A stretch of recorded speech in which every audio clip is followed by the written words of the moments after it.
السلام فرماتے ہیں اپنے بیٹا اور بیٹی اگر بالغ ہو جائے تو ان کی شادی کرنے میں دیر مت کرو۔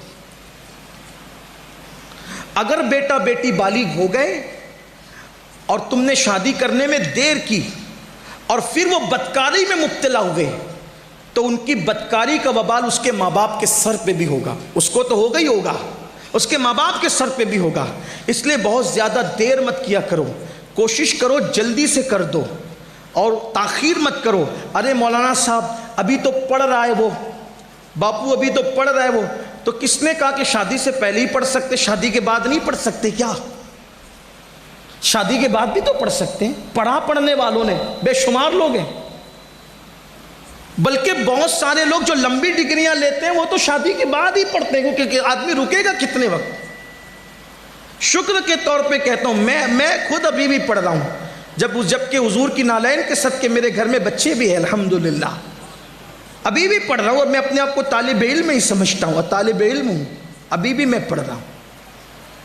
آپ سے کہتا ہوں شادی کے بعد پڑھ لو، کہ ڈسٹرب ہوتا ہے، میں کہتا کیسے ہوتا ہے؟ بچے حرام میں مبتلا ہو رہے ہیں۔ شادی سے پہلے آج 40% سے زائد بچے اور بچیاں ہیں دنیا میں جو اپنا سب کچھ لٹا دیتے ہیں، سب کچھ گنوا دیتے ہیں، اور جو بچے زنا کرنے کی ہمت نہیں کرتے وہ بچے اپنے آپ پہ یوں ظلم کرتے ہیں کہ اپنی جوانی کی طاقت کو گٹر میں بہا دیتے ہیں۔ میں حیا کے پردے میں کہہ رہا ہوں، اس سے زیادہ بڑھ کر میں کچھ کہہ نہیں سکتا، اور یہ زنا سے بڑھ کر ہے جو اپنے ہاتھوں سے اپنی طاقت کو ضائع کر رہے ہیں، اپنے ہاتھوں سے اپنے وجود پہ زنا کر رہے ہیں۔ وہ جوان، اس لیے کہ ہم پبلک میں رہتے ہیں، نوجوان ہمیں آ کر بتاتے ہیں کہ انہوں نے اپنے ہاتھوں سے اپنے آپ کے ساتھ زنا کیا۔ اللہ کے رسول علیہ السلام فرماتے ہیں کہ جو لوگ، جو مرد، جو لڑکے اپنے ہاتھ سے اپنے ساتھ برائی کرتے ہیں، نوجوان جو سمجھتے ہیں، میں زیادہ واضح نہیں کر سکتا ہوں، حیا کے پردے میں کہتا ہوں، قیامت کے دن ان کے ہاتھ حاملہ اٹھیں گے، حاملہ، وہ حمل والے ہاتھ لے کر اٹھیں گے، تو لوگ کہیں گے یہ کیا ہے؟ تو کہا یہ اپنے ہاتھوں سے زنا کرتے تھے۔ اور یہ بدکاری کرنے والے زندہ چلتی پھرتی لاش بن جاتے۔ اپنے بچوں پہ رحم کرو، اور اس کی ذمہ دار جو چیز ہے وہ گندی فلمیں ہیں۔ 16-17 سال کی عمر میں پہنچنے تک، یہ جو اسٹیج پہ لوگ بیٹھے نا جن کی عمر 40 سال یا اس سے اوپر کی ہے، 16-17 سال 18-20 سال میں پہنچنے تک انہوں نے جو کبھی سوچا نہیں تھا، 4 سال کے بچے وہ موبائل پر دیکھ رہے ہیں۔ 4 سال کے بچے، اگر تقریر بھی انٹرنیٹ پہ دیکھنے کے لیے آدمی جاتا ہے تو پہلے وہ گندی اشتہار سے گزرنا پڑتا ہے۔ خدا جس پہ کرم کرے وہ آنکھیں بچا لے، ورنہ حال کیا ہے؟ چھوٹے چھوٹے بچے اگر گیم کھیل رہے تو بھی وہ تصویریں ہیں، نعت سننی ہے تو بھی ظالموں نے وہ تصویریں بیچ میں ڈال رکھی ہے۔ سوچو جو 16-17 سال 20 سال کی عمر تک کے پہنچ کر کے جو ابھی 40 سال کے لوگ ہیں، اس کا تصور نہیں کیا تھا۔ آپ کا 4 سال کا بچہ وہ سب کچھ اپنی آنکھوں سے دیکھ رہا ہے، ایک ننگی عورت کو، ننگے مرد کو وہ دیکھ چکا ہے۔ جب وہ 16-17 سال کی عالم میں پہنچے گا تو اس کا حال کیا ہوگا؟ اس لیے زنا پہ کنٹرول کا بہترین طریقہ ہے جلدی سے شادی کرنا، اچھا ماحول دینا، اچھی تربیت دینا، اچھے اخلاق دینا، برائی سے بچانا، جرائم سے بچانا، اللہ کی خشیت اور اللہ کا خوف دل میں پیدا کرنا۔ بس اپنی گفتگو کو سمیٹتے ہوئے آخری میں عرض کروں کہ اگر اللہ کا خوف دل میں پیدا ہو، ماحول اچھا ہو، خشیت اچھی ہو، خوف الہی ہو، عشق مصطفیٰ ہو، پاکیزہ ماحول ہو، دوستی اچھی ہو، صحبت اچھی ہو، تو پھر انسان ماحول کی برکت سے گناہ سے بچ جاتا ہے۔ اللہ کا خوف نہیں، ماحول اچھا نہیں، تربیت اچھی نہیں، تو پھر انجام کیا ہے کچھ نہیں کہہ سکتے۔ بس جاتے جاتے ایک روایت پڑھتا ہوں اور اپنے جوانوں سے کہتا ہوں کہ ہر خطبے کے آغاز میں جو نکاح کا خطبہ ہے، قاضی نکاح یہ آیت پڑھتا ہے سورہ نساء کی، یا ایھا الناس اتقوا ربکم الذی خلقکم من نفس واحدہ، اے لوگوں اپنے رب سے ڈرو جس نے ایک جان سے تم سب کو پیدا کیا۔ دوسری آیت بھی پڑھی جاتی ہے، اس میں بھی یہی ہے، یا ایھا الذین آمنوا اتقوا اللہ حق تقاتہ، اے ایمان والو اللہ سے ایسے ڈرو جیسے ڈرنے کا حق ہے۔ تیسری آیت پڑھی جاتی ہے، اس میں بھی یہی عنوان ہے، یا ایھا الذین آمنوا اتقوا اللہ وقولوا قولا سدیدا، اے ایمان والو اللہ سے ڈرو۔ تینوں آیتوں میں پہلے اللہ سے ڈرنے کا ذکر ہے۔ اگر اللہ کا ڈر ہو، ڈر، خوف، آدمی ہر گناہ سے بچے گا، ہر گناہ سے. اور تنہائی اگر کوئی چیز آباد کرا سکتی ہے تو وہ اللہ کا خوف ہے، اللہ کی خشیت. آج ہمارے دلوں میں وہ اللہ کا خوف نہیں جو ایک سچے مومن کے دل میں ہونا چاہیے. اگر سی سی ٹی وی کیمرے لگے ہونا تو منہ کے گٹکا بھی ہم تھوکتے نہیں ہیں کہ سی سی ٹی وی کیمرہ لگا ہے نا. سی سی ٹی وی کیمرہ لگا تو ہم کھڑے ہو کے پانی بھی نہیں پیتے. لیکن اللہ دیکھ رہا ہے، سب کچھ کرتا ہے. سوچیں نا، وما قدر اللہ حق قدری، تم نے اپنے اللہ کی ایسی قدر نہیں کی جیسا قدر کرنے کا حق تھا. کب تک گناہ کرو گے؟ اللہ دیکھ رہا ہے اور بہت غیرت والا ہے اور اس کی پکڑ بڑی سخت ہے. ان بطش ربک لشدید، اس کی پکڑ بڑی سخت. جو نوجوان زنا کرتے ہیں انہیں پتہ ہونا چاہیے، حدیث پاک میں آتا ہے کہ جو زنا کرتا ہے اور پھر نہاتا ہے، غسل کرتا ہے، تو اس کے ہر غسل کے ہر قطرے کے بدلے میں 1 سال کا گناہ اس کے نامہ اعمال میں لکھا جاتا ہے. تو جتنے قطرے ہوں گے اتنے سال کا گناہ اس کے نامہ اعمال میں لکھا جائے.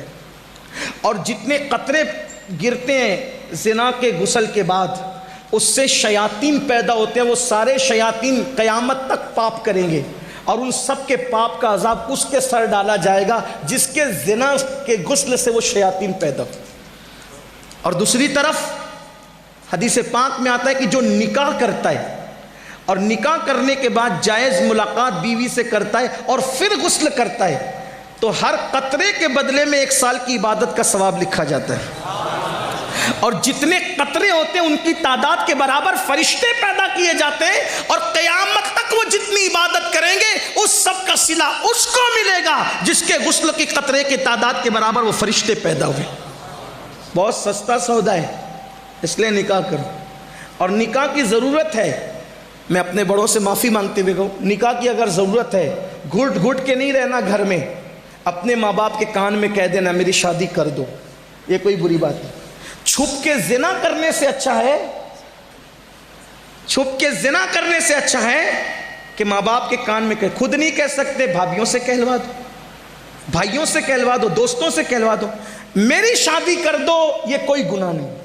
کچھ لوگ کہتے ہیں شرم آئے گی اگر کوئی نوجوان کہتے میری شادی کر دو تو عورتیں باتیں کرتی اللہ اس کو کیا ہو گیا، یہ پاگل تو نہیں ہو گیا، یہ ہمارے خاندان کی روایت تھی، اتنا بدبخت نکلا، اتنا مجرم نکلا، اتنا گندا نکلا، کہہ رہا میری شادی کر دو. میری بہن، زنا سے تو بہتر ہے نا وہ کہہ رہا ہے میری شادی کر دو.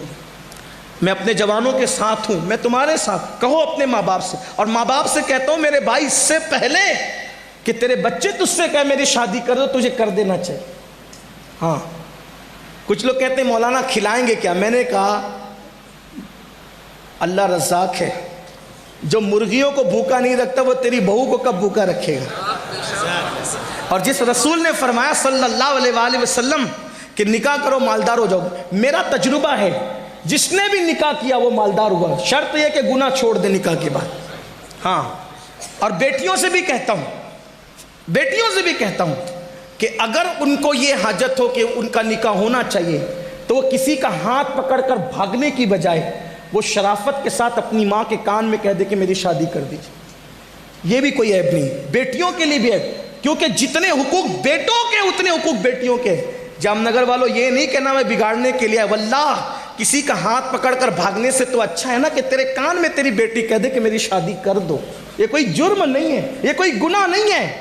اس لیے جہالت کی وادیوں سے نکلو.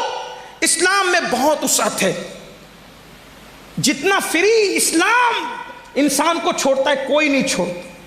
جتنا انجوائے اسلام کے پاس ہے، جتنا انجوائے اسلام کے پاس ہے کسی کے پاس نہیں ہے.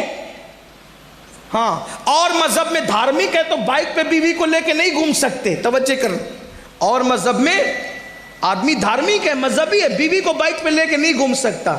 میں نے کہا چھوڑ یار، ایسا دھارمک پن کیا چیز. میرے نبی نے تو سنت بنا دیا بیوی کو اپنی سواری پر بٹھانا. اتنا انجوائے ہے کسی مذہب میں؟ اوروں کے یہاں تو بیویاں ہی نہیں ہیں. اسی لیے سفید داڑھی ہونے کے بعد بھی زنا کے جرم میں لوگ جیل کی سزائیں کاٹتے ہیں. ہمارے یہاں تو الحمدللہ نکاح سنت ہے، نکاح عبادت ہے، نکاح مذہب کا حکم ہے، نکاح پسندیدہ ہے۔ نکاح کرنے سے یہ کیا ثواب کم ہے کہ جتنے غسل کے قطرے اتنے سال کی عبادت؟ ذرا کاؤنٹ تو کر لو، مجھے بتاؤ نا۔ ہے کسی مذہب میں کسی مذہب کو گالی نہیں دے رہا ہوں، لیکن اپنے مذہب کا حسن بیان کر رہا ہوں۔ جس مذہب میں غسل کرنے پر بھی شادی کے بعد یہ ثواب ہو، آپ بتائیں نا، ہے کہیں فرشتوں کی اتنی تعداد پہ پیدائش ہو رہی ہو، عبادت کر کے ان کا اجر ہمیں مل رہا ہو، تو کوئی بیوقوف ہے، کوئی نادان ہے خود کی بیوی کو چھوڑ کر زنا کے اڈے پہ جائے گا؟ یہ فضیلتیں اسی لیے بیان ہوئی کہ جرائم پر روک لگے۔ تو میں کیا عرض کر رہا تھا، اور جگہ یہ ہے کہ جو دھارمکتا یہ ہے، بیوی کو بائک پہ لے کے نہیں گھوم سکتے، لوگ کیا کہیں گے؟ میں نے کہا میرے نبی نے تو سنت بنا دیا اپنی سواری پر اپنی ازواج پاک کو۔ کیسے؟ ایک خوبصورت سا واقعہ یاد آیا، ہم حضور کی سیرت بھول گئے۔ بڑی معذرت کے ساتھ یہ بھی کہتا ہوں، ہیرو کرکٹر اس کی زندگیاں یاد کی، حضور کی سیرت ہی یاد نہیں کی۔ اور حضور کی سیرت ہم نے نہ کبھی پڑھی۔ اچھا جب کبھی یہ بیان کرو نا، لوگ کہتے ایسا ہے، ہم نے تو کبھی نہیں سنا۔ تو نے نہیں سنا تو اس کا مطلب کیا ہے ہی نہیں؟ آدمی جو چیز نہیں جانتا اس کا دشمن ہوتا ہے۔ نہیں سنا تو بھئی آپ کو سننا چاہیے تھا نا، نہیں پڑھا تو آپ کو پڑھنا چاہیے تھا۔ خیبر کے موقع پر حضور علیہ السلام کی ایک پیاری زوجہ حضرت سیدہ صفیہ کا نکاح ہوتا ہے، اور صفیہ پاک کا جب نکاح ہوتا ہے تو صحابہ کرام کے درمیان ایک اختلاف ہو جاتا ہے۔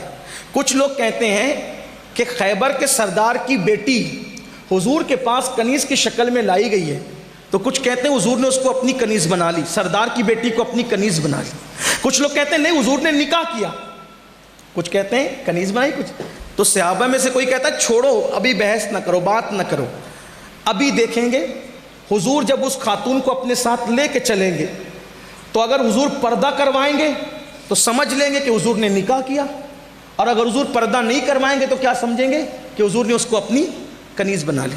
حضور نے پردہ کروایا اور حضور نے حضرت صفیہ کو اپنی اونٹنی پر اپنے ساتھ بٹھایا۔ تو چونکہ ان کے قبیلے میں جنگ تھی تو جنگ کی وجہ سے وہ سو نہیں سکی تھی، تو بہت جاگی ہوئی تھی۔ بھئی اگر کہیں فساد ہو رہا ہو تو کیا کچھ لوگ بیٹیاں اور بچے پلنگ پہ گدے ڈال کر کے سوئیں گے؟ نہیں ہوگا نا ایسا، تو وہ تو ہر آدمی تو جاگتا رہے گا، ٹینشن میں رہے گا۔ جنگ تھی، جنگ کے حالات تھے، سیدہ صفیہ سو نہ سکی۔ جب سو نہ سکی تو بہت جگی ہوئی تھی۔ اب جب حضور کے پاس آئی، دیکھو یہ بھی حضور کا طریقہ تھا، جب آئی نا، سردار کی بیٹی تھی، کنیز بنا کر لائی گئی، تو سرکار نے فرمایا دیکھو تم سردار کی بیٹی ہو، اگر تم چاہو تو تمہارے ساتھ نکاح کر لیں، اور اگر تم چاہو تو ہم تمہیں آزاد کر دیتے، تم اپنے باپ کے پاس چلی جاؤ، تم سردار کی بیٹی ہو۔ لیکن میرے آقا ہیں ہی ایسے تھے نا، جو دیکھ لیتا تھا دل و جان سے قربان ہو جاتا۔ ارے بن دیکھے جب یہ عالم ہے، دیدار کا عالم کیا۔ پوری دنیا آج ان کے عشق میں بے چین ہے۔ کہنے والے کہہ رہے ہیں اور مزے میں کہہ رہے ہیں، الروح فدا کا فزد حرقا یک شولہ دیگر برزن عشقا، مرا تن من دھن سب پھونک دیا، یہ جان بھی پیارے جلا جانا۔ آخر لوگ ان کے عشق میں جلنے کی بات کر کیوں رہے؟ وہ ہے ہی ایسے۔ تو جب بگر دیکھے یہ جان بھی پیارے جلا جانا ہے، بگر دیکھے یہ عالم ہے، تو صفیہ نے پورا وجود ناز اپنی آنکھوں سے دیکھا۔ وہ قد زیبا جس کے بارے میں حضرت امیر خسرو کہتے ہیں، پری پے کر نگارے سر و قد لالا رخسارے، سراپا آفت دلبود شب جائے کے من پودم۔ اور میرے امام کہتے ہیں وہ کمال حسن حضور ہے کہ گمان نقص جہاں نہیں، یہی پھول خار سے دور ہے، یہی شمع ہے کہ دعا نہیں۔ کرے چارہ سازی زیارت کسی کی، بھرے زخم دل کے ملاحت کسی۔ حسن تیرا سا نہ دیکھا نہ سنا، کہتے ہیں اگلے زمانے والے، جگمگا اٹھی میری گور کی خاک، تیرے قربان چمکنے والے۔ کیا مہکتے ہیں مہکنے والے، بو پہ چلتے ہیں بھٹکنے والے۔